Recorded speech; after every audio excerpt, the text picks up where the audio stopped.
الحمد لله رب العالمين والصلاة والسلام على خاتم النبيين وعلى آله طيبين وأصحابه الطاهرين والمؤمنين والمسلمين كلهم أجمعين أما بعد قال الله سبحانه وتعالى في القرآن الكريم والكلام المبين أعوذ بالله من الشيطان الرجيم بسم الله الرحمن الرحيم يا أيها الرسل كلوا من الطيبات واعملوا صالحا إني بما تعملون عليم صدق الله العظيم. وقال رسول الله صلى الله عليه وسلم في حديثه الشريف يأتي على الناس زمان لا يبالي المرء ما أخذ منه أمن الحلال أم من الحرام أو كما قال عليه الصلاة والسلام. எல்லா புகழும் புகழ்ச்சியும் அளவற்ற அருளாளன் நிகரற்ற அன்புடையவனும் ஆகிய எல்லாம் வல்ல அல்லாஹ் சுப்ஹானஹு வ தஆலா ஒருவனுக்கே உண்டாகட்டும்.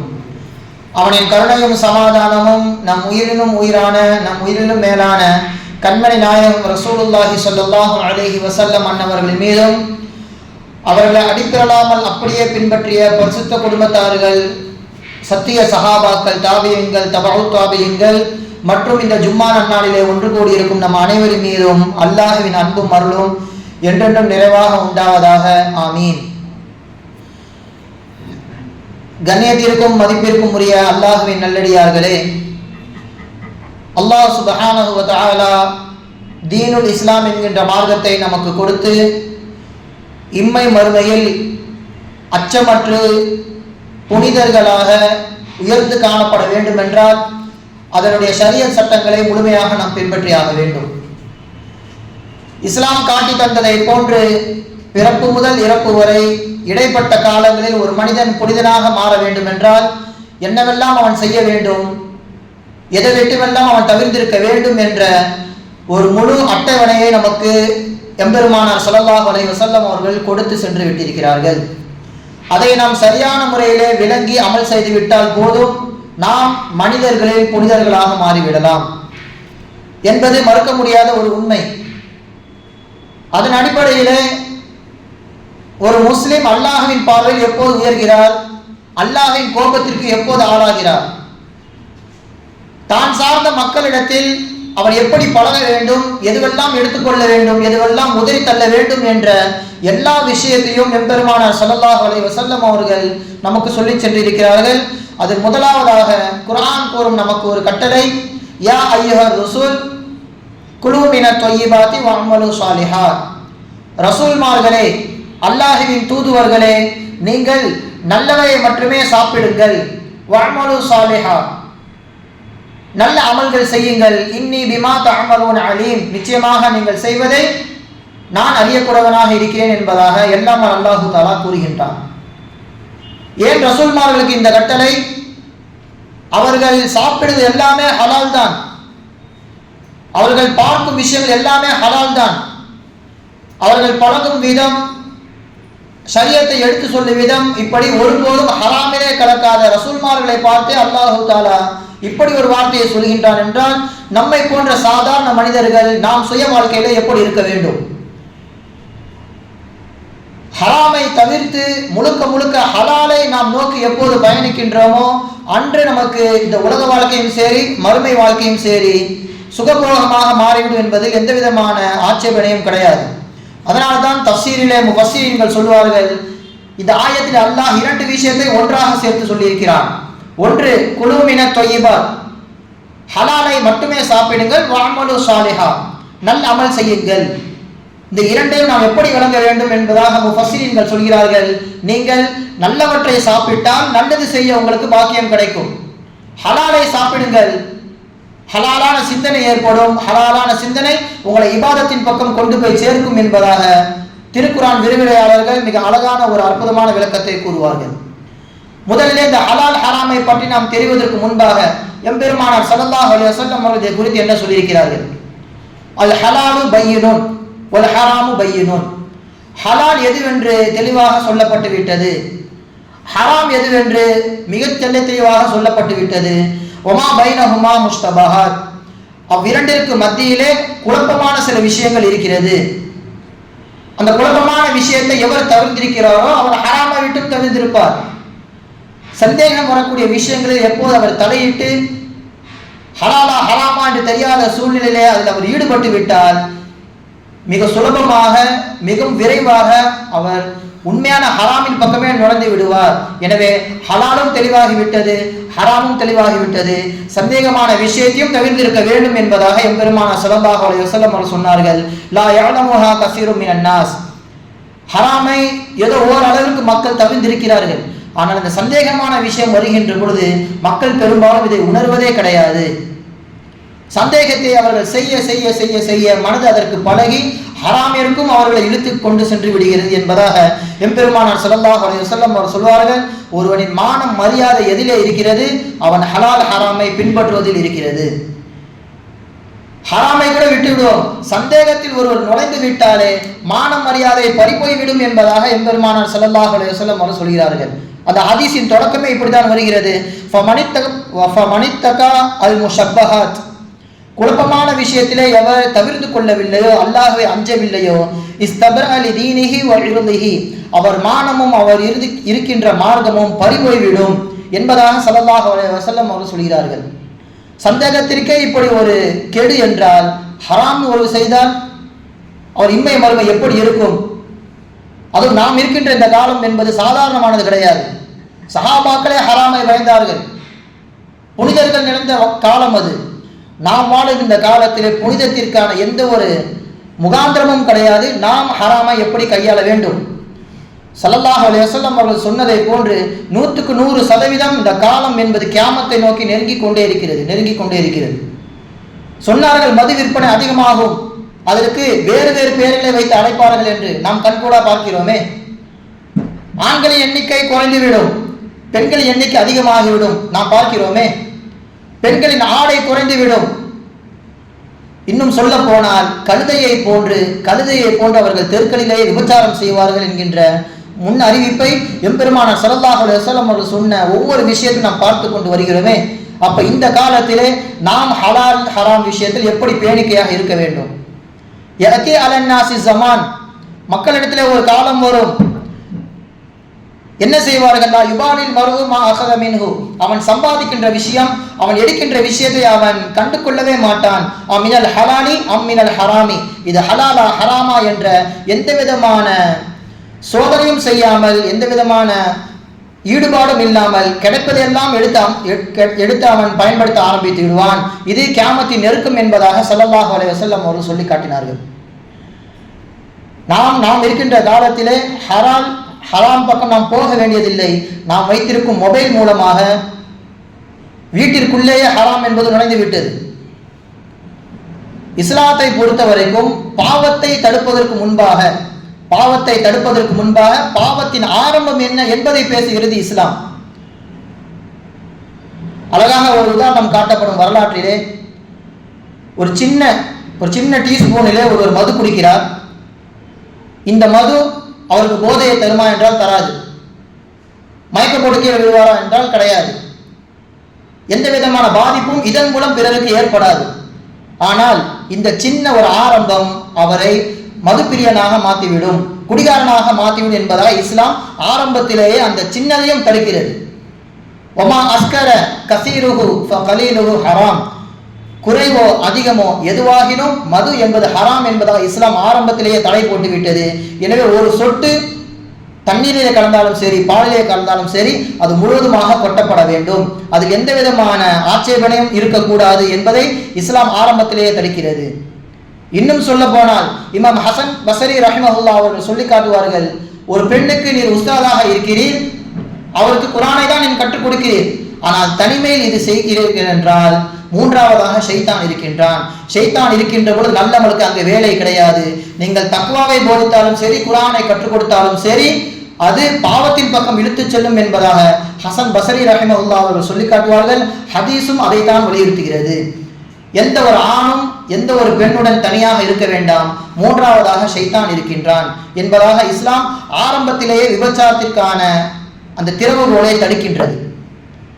இன்னும் சொல்லலாம், காலை ஃபஜ்ர் நேரம் முடிந்த அந்த 20 நிமிடங்களில் எந்த விதமான நஃபிலும் தொழக்கூடாது, எந்த விதமான அந்த முன்சுமத்தை கூட விடுபட்டவர் பின்னால் தொழக்கூடாது. ஏன்? அந்த நேரத்தில் உலகத்திலே சூரிய வணக்கம் செய்பவர்கள் இருப்பார்கள், சிலை வணங்கக்கூடியவர்கள் இருப்பார்கள். நாம் அல்லாஹ்வைத்தான் வணங்குவோம். ஆனால் அந்த நேரத்தில் மாற்று மதத்தை சேர்ந்தவர்கள் அவர்களின் கடவுளை வணங்குவதின் காரணமாக நாம் கூட அந்த நேரத்தில் இபாதத் செய்யக்கூடாது. அந்த 20 நிமிடம் கழித்து தான் அன்றைய ஃபஜ்ரையோ அந்த சுன்னத்தையோ கலா செய்து தொழுக வேண்டும் என்பது மார்க்கத்தின் அடிப்படையில் சொல்லப்பட்டுள்ள தீர்ப்பு. அந்த சின்ன சுபஹாத், சின்ன சந்தேகம் வந்துவிட்டாலே போதும், நல்ல அமல்களுக்கு அந்த இடத்தில் வேலை கிடையாது என்று இருக்கின்ற பொழுது ஹலால் ஹராம் விஷயத்தில் நாம் எப்படி இருக்க வேண்டும்? சையதுனா உமர் ரலியல்லாஹு அன்ஹு அவர்கள் வாழ்க்கை வரலாற்றை எடுத்து பார்க்கின்றோம். எத்தனையோ ஹலாலை ஒருவேளை ஹராமாக இருக்குமோ என்ற சந்தேகம் வந்ததின் காரணமாக ஹலாலை பயன்படுத்தாமலே தன் வாழ்க்கையை கழித்திருக்கிறார்கள். ஹலால் விஷயத்திலே சந்தேகம் வருகின்ற பொழுது ஒரு மனிதன் எப்படி தீர்ப்பெடுக்க வேண்டும்? அவன் சந்தேகத்தை அவன் தீர்ப்பாக எடுக்க வேண்டும். ஏன் ஹலாலை பயன்படுத்தினாய், ஏன் பயன்படுத்தவில்லை என்பதாக அல்லாஹ் கேட்கப் போவது கிடையாது. ஆனால் சந்தேகத்தின் அடிப்படையில் உள்ளே நுழைந்து விட்டால் கட்டாயம் அல்லாஹ் கேட்பதை உண்டு. அதனால தான் ஹஜ்ரத் உமர் ரலியல்லாஹு அன்ஹு அவர்கள் இந்த விஷயத்திலே மிக தெளிவாக இருந்து காண்பித்தார்கள். இந்த சுபஹாத் என்று சொல்லப்படுகின்ற சந்தேகத்தை பற்றி ஸல்லல்லாஹு அலைஹி வஸல்லம் அவர்கள் சொல்வார்கள், ஒரு ஆடு மேய்ப்பாளன் அந்த ஆட்டை எதுவரைக்கும் அவன் மேய்க்கலாம், அந்த வேலிக்குள்ளே மேய்க்கலாம். வேலியை தாண்டி அந்த ஆட்டிற்கான ஆபத்து என்பது இருக்கும். அதே போன்றுதான் அல்லாஹ்வின் வேலி என்பது இந்த சந்தேகத்திற்குரிய விஷயங்கள். அந்த வேலியை அவர் உடைத்து விட்டு அமல் செய்ய ஆரம்பித்து விடுகிறாரோ மிக சுலபமாக அவர் ஹராமிலே நுழைந்து விடுவார். எம்பெருமானார் ஸல்லல்லாஹு அலைஹி வஸல்லம் அவர்கள் வார்த்தையை நாம் பார்ப்போம்.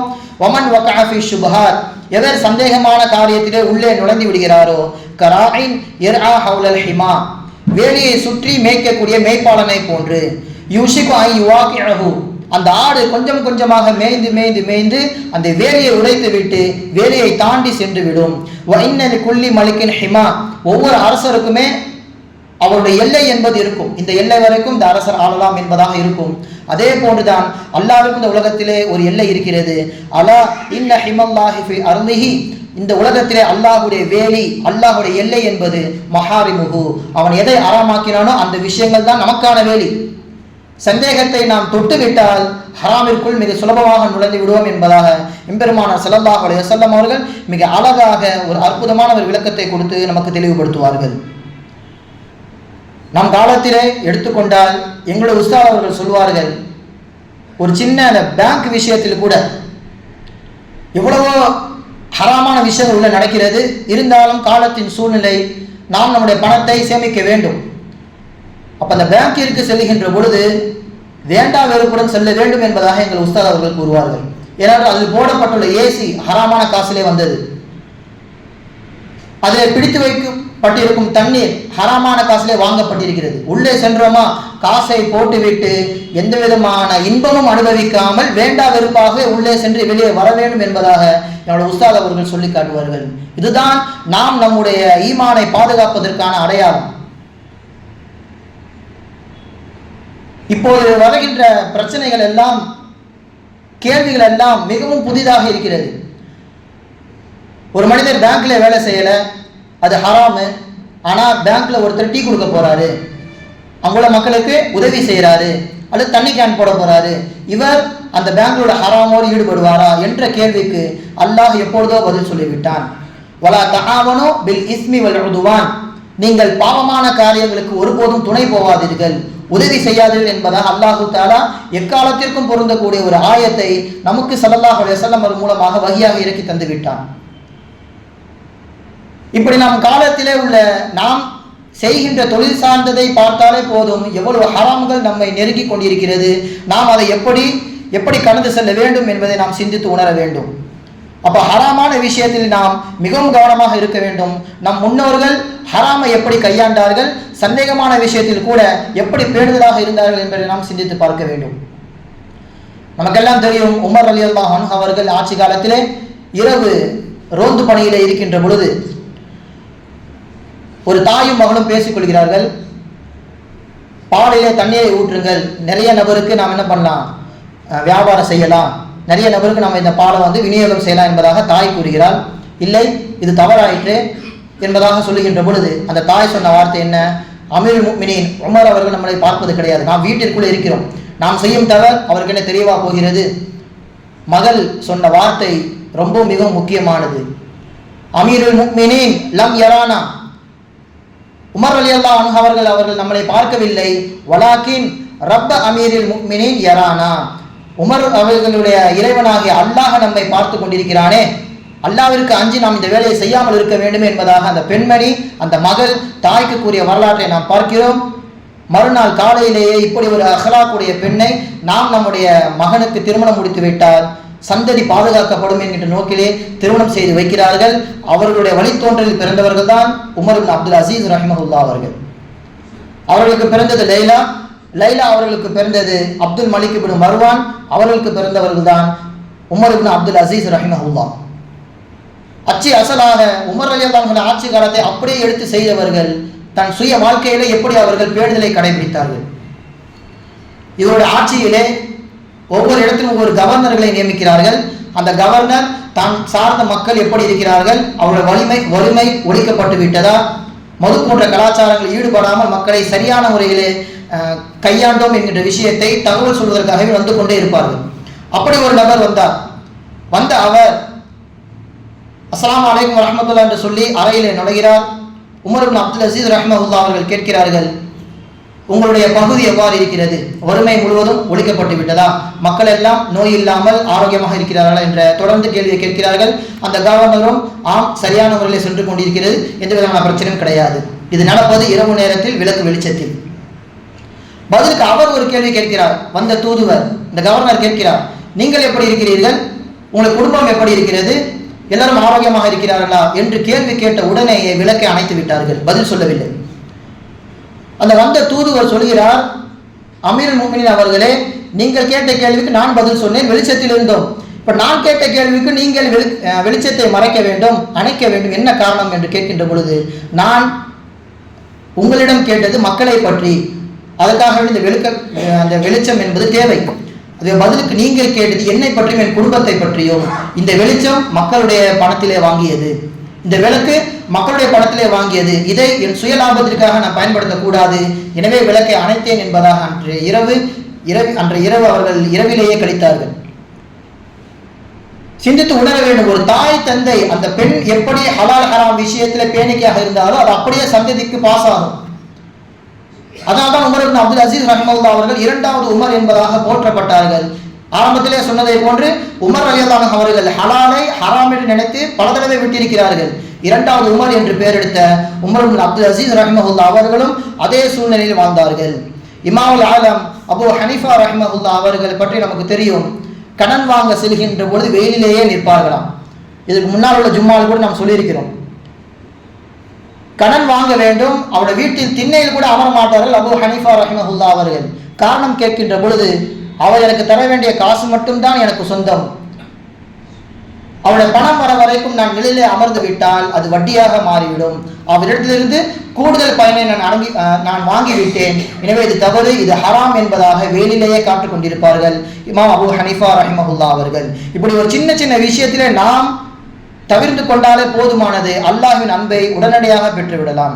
ஸல்லல்லாஹு அலைஹி வஸல்லம் அவர்கள் ஒரு நாள் இந்த வசனத்தை ஓதி காண்பிக்கிறார்கள். யா அய்யுஹன்னாஸ் குலு மிம்மா ஃபில் அர்லி ஹலாலன் தொய்யிபா, பூமியிலே ஹலாலானவற்றும் நீங்கள் சாப்பிடுங்கள் என்பதாக ஓதி காண்பிக்கிறார்கள். அந்த சபையில் இருந்த சஅத் ரலியல்லாஹு அன்ஹு அவர்கள், யா ரசூலல்லாஹ் உதுல்லாஹ ஐ யஜஅலனி முஸ்தஜாப தஅவா, துஆக்கள் ஏற்றுக்கொள்ளப்பட வேண்டும், அப்படி ஒரு நபராக நான் ஆக வேண்டும், எனக்காக நீங்கள் துஆ செய்யுங்கள்.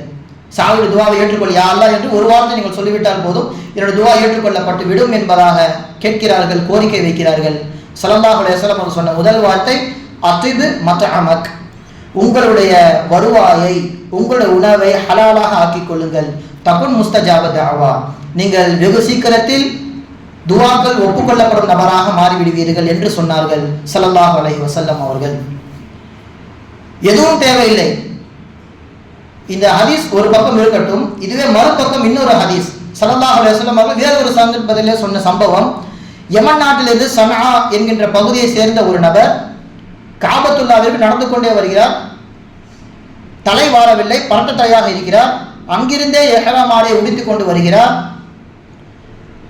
மக்காவுக்குள்ளே நுழைந்து விட்டார். காபத்துல்லாவை பார்த்து காபத்துல்லாவை தொட்டு யா ரப்பு யா ரப்பு யா ரப்பு என்பதாக அல்லாஹ்விற்கு பிடித்தமான வார்த்தையை சொல்லி துவா செய்கிறார். ஸல்லல்லாஹு அலைஹி வஸல்லம் என்ன சொன்னார் தெரியுமா? இவர் துவா ஏற்றுக்கொள்ளப்படவே படாது. ஏனென்றால் மத்அமுஹு ஹராம் வ மஷ்ரபுஹு ஹராம் வ மல்பசுஹு ஹராம் வ குஸிய பில் ஹராம். இவர் உடுத்திருக்கின்ற ஆடை ஹராமாக ஆக்கப்பட்ட ஆடை, இவர் குடித்த பானம் ஹராமான பானம், இவர் சாப்பிட்ட உணவு ஹராமான உணவு. ஃபஅன்னா யுஸ்தஜாப லஹு, இப்படிப்பட்ட நபருக்கு எப்படி துவா ஏற்றுக்கொள்ளப்படும் என்பதாக கேட்டார்கள். இந்த ஹதீஸிலே நாம் பார்த்தால் துவா ஏற்றுக்கொள்ளப்படுவதற்கு எல்லா விதமான சாத்தியமும் இந்த நபர் வைத்திருக்கிறார்.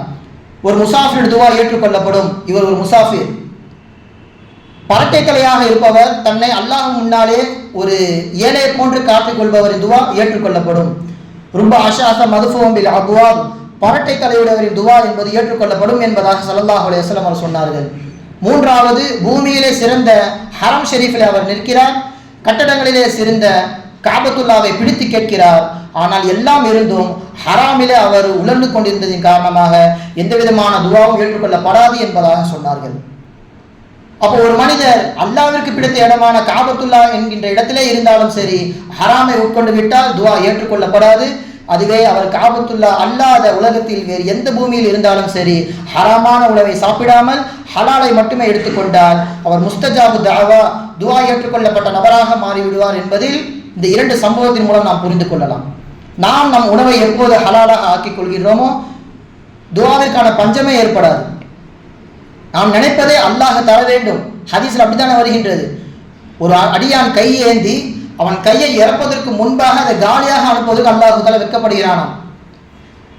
அப்படி இருந்து ஏன் நம் துவா ஏற்றுக்கொள்ளப்படுகிறது, ஏற்றுக்கொள்ளப்படாமல் இருக்கிறது? நாம் செய்கின்ற தீமைதான். எனக்குள்ளே ஹராமான விஷயம் கலந்ததின் காரணமாகத்தான் ஒருபோதும் அல்லாஹ் தஆலா துவாவை ஏற்றுக்கொள்ள மாட்டுகிறான் என்பதை நாம் சிந்தித்து உணர்ந்து விட்டால் போதும் நாம் தெளிவு பெற்று விடலாம். அது மட்டுமல்ல, இப்னு உமர் ரலியல்லாஹு அன்ஹு அவர்கள் சொல்வார்கள், ஸல்லல்லாஹு அலைஹி வஸல்லம் அவர்கள் கூறிய ஒரு செய்தியை, மனிஷ்தரா சௌபம் பி அஷரத்தி தராஹிம், ஒரு 10 திர்ஹத்தை கொடுத்து ஒருவன் ஒரு ஆடையை வாங்குகின்றான். வஃபீஹி திர்ஹமுன் ஹராமுன், அதிலே ஒரு காசு ஹராமான காசு. இப்படி இருக்கின்றது என்றால் லம் யக்பலில்லாஹு அஸ்ஸ வஜல் லஹு ஸலாத்தம் மன் தாம அலைஹி, அந்த ஆடையை உடுத்திக் கொண்டு அவன் எத்தனை வக்துக்கள் தொழுதாலும் சரி அந்த தொழுகை ஏற்றுக்கொள்ளப்படாது. சொல்லிவிட்டு தங்களுடைய காதிலே கையை வைத்து சொன்னார்களாம், சும்மதா இல்லம் அகுன் அஸ்மாஹு மீனன் நபி ஸல்லல்லாஹு அலைஹி வஸல்லம், இது சத்தியமாக நான் அல்லாஹ்வின் தூதரிடமிருந்து கேட்ட செய்தி, இது பொய் என்றால் என் காதுகள் செவிடாகட்டும் என்பதாக சொன்னார்கள். அவ்வளவு உறுதியான ஒரு செய்தி இது. ஹராம் மேலே இருந்தாலே நம்முடைய தொழுகை ஏற்றுக்கொள்ளப்படாது என்று இருக்கின்ற பொழுது, ஹராமிலேயே வாழ்ந்தால், ஹராமிலேயே நம் குடும்பத்தை ஓட்டினால் எப்படி அந்த குடும்பத்திற்கு பரக்கத்து வரும், ஹைர் பரக்கத்துகள் வீட்டிற்கு வரும்? ஒரு தாய், ஒரு மனைவி கணவனை பார்த்து கேட்கலாம், எனக்கு ஹலாலான உணவை மட்டும்தான் நீங்கள் தர வேண்டும், நம் சந்ததி ஹலாலான முறையில் மட்டும்தான் வழங்க வேண்டும் என்று ஒரு கணவனை எதிர்த்து பேச வேண்டும் என்றால் இந்த விஷயத்தில் பேசலாம். அதுவே பதிலுக்கு ஒரு கணவன், நான் சம்பாதித்த விஷயத்தை மட்டும்தான் நீ சாப்பிட வேண்டும், பக்கத்து வீட்டுக்காரர்கள் குடிக்கிறார்கள் என்றதை நீ எடுத்து சாப்பிடக்கூடாது என்று உறுதியாக சொல்ல வேண்டும்.